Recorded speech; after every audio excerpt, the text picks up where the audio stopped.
আজ আন্তর্জাতিক নারী দিবস উপলক্ষে রিপোর্টার্স অ্যান্ড ফটোগ্রাফার অ্যাসোসিয়েশনের পক্ষ থেকে নারীদের প্রতি শ্রদ্ধা জানিয়ে বিভিন্ন পেশার সঙ্গে যুক্ত ব্যক্তিদের সম্মানিত করা হয় কলকাতা প্রেস ক্লাবে। এই দিন আনুষ্ঠানিকভাবে অষ্টম সমাজ রত্ন কল্যাণ সম্মান 2025 অনুষ্ঠিত হয়। উদ্বোধনী সঙ্গীতের মাধ্যমে এই অনুষ্ঠানটির শুভ সূচনা করেন পণ্ডিত মল্লার ঘোষ। এবারে মোট 9 জনকে সমাজ কল্যাণ রত্ন সম্মান প্রদান করা হয়। সম্মান প্রাপকেরা হলেন বিএল সঞ্জয় তাওয়ার, রামানন্দ আগরওয়াল, দেবযানী ঘোষ, তুষার পাটোয়ারি, রাজদীপ দাস, স্বপন সমাদ্দার, ডক্টর অনিরুদ্ধ পাল, মল্লার ঘোষ, কে সিংহানিয়া সহ অন্যান্যরা। যে হচ্ছে সমাজ কল্যাণ রত্নটা বুঝতেই পারছো তো, সবাই সমাজে যারা উন্নয়ন করছে, যারা সমাজের পাশে দাঁড়িয়ে কাজ করছে, নিরলস প্রচেষ্টা করছে, নিজের পকেটের পয়সা দেয় করে কাজ করে, কেউ আর কারো থেকে জোগাড় করে দেয়, সবই কাজ। আর আজকে সেই অনুষ্ঠানটা তাদের নিয়ে, যারা এইসব বিভিন্ন বড় বড় কাজ করছে, যাদের প্রচেষ্টা রাত দিন ধরে করছে, তাদেরকে খুঁজে নিয়ে এসে আমরা এই সমাজ কল্যাণ রত্নটা দিচ্ছি।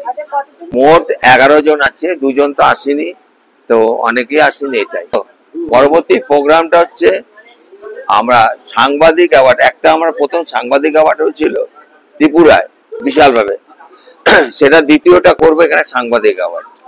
আর সেই সাংবাদিক অ্যাওয়ার্ডটা করব মোট 20 জনকে দেবো, ফটোগ্রাফার এবং মিডিয়া যুক্ত করে 20 জনকে আমি দেব।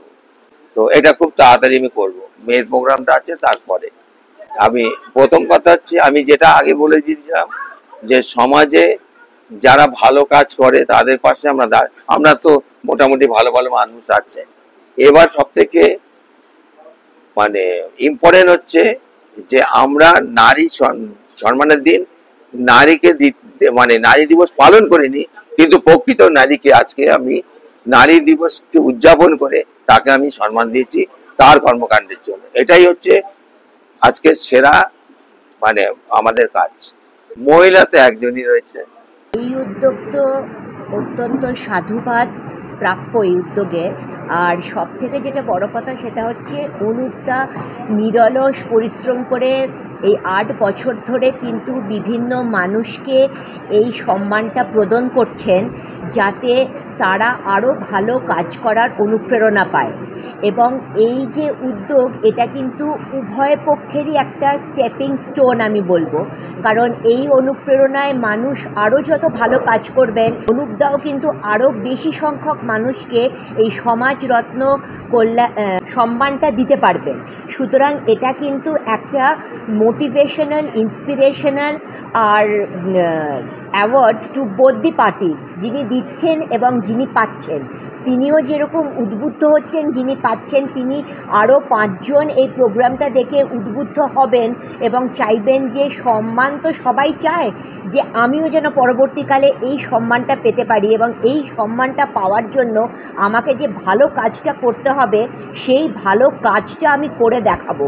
সেইটার পেছনে একটা গুরুত্বপূর্ণ ভূমিকা পালন করছে আজকের এই অনুষ্ঠান, যেটা পরবর্তীকালে 9ম, 10ম, 11, 12 দিনে দিনে আরও বেশি সংখ্যক মানুষ পাবে, এইটাই আমি আশা করি। এবং এই সম্মানটা পেয়ে, সম্মান পেলে সবার ভালো লাগে, এবং আমার তো ডেফিনেটলি ভালো লাগছে যে আমি এরকম একটা কল্যাণ রত্ন সম্মান বা অ্যাওয়ার্ড পেলাম, এবং এটা ডেফিনেটলি আমাকে আরও ভালো কাজ করবার জন্য ইন্সপায়ার করবে। অ্যাসোসিয়েশন এবং ইন্ডিয়ান ইনস্টিটিউট অফ জার্নালিস্ট যৌথ উদ্যোগে যে অষ্টম সমাজ কল্যাণ রত্ন সম্মানের আয়োজন করেছিল, এটা খুব ভালো উদ্যোগ।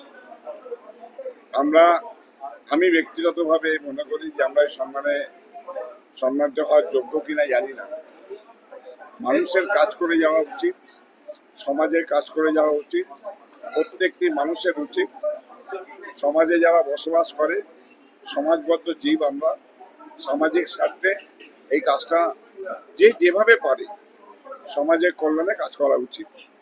আজকে যে সম্মান যারা পেলেন, স্বীকৃতি সবাই আশা করে, স্বীকৃতি সবাই পছন্দ করে, পেলে অনুভূতি হয়, আনন্দ হয়।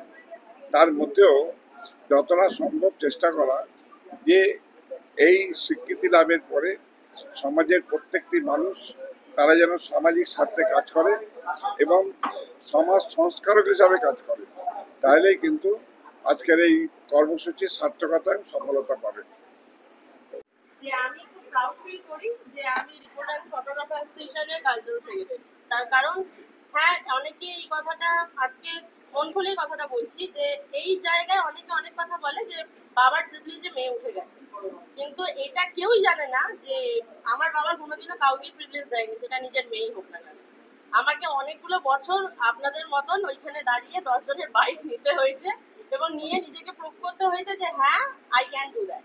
তারপরে আজকে হয়তো বাবার পাশে বসে ইন্টারভিউ দিচ্ছি এবং সেটা যে নিজের বাবার চোখে নিজেকে প্রতিষ্ঠিত করতে পেরেছি, এটাই আমার কাছে অনেক। আর আজকে সবাইকে সম্মান দিয়ে এবং মোমেন্টস ডে জন্য দেবযানীর দিকে সম্মান দিয়ে নিজেকে অনেক সম্মানিত বোধ করছি এবং খুব ভালো লাগছে। আজকে আমার আজকে তো মার্চ মাস চলছে, 27 এপ্রিল হাইজেস্ট ফ্যাশন ডিভা সিজন 2 হতে চলেছে পার্ক প্রাইম কলকাতায়। এটা আমার সিজন 2 এবং এইখানে আমার আগের বছর যেটা হয়েছিল, যেটা সবাই জানে, যেটা একটা বিউটি প্যাজেন্ট, কিন্তু এই বছরে আমার বিউটি প্যাজেন্টের সঙ্গে আমরা একটা সেরা বাঙালিয়ানা সম্মান পাচ্ছি, যেখানে আমরা ফিল্ম ইন্ডাস্ট্রির কিছু চেনা জানা মুখকে সম্মানিত করব, যেমন সেরা গায়িকা, সঙ্গীত শিল্পী, পরিচালক থেকে শুরু করে এরকম কিছু টাইটেলস। তো এটা আসতে চলেছে, আসলে আরো ভালো অনেক কিছু জানতে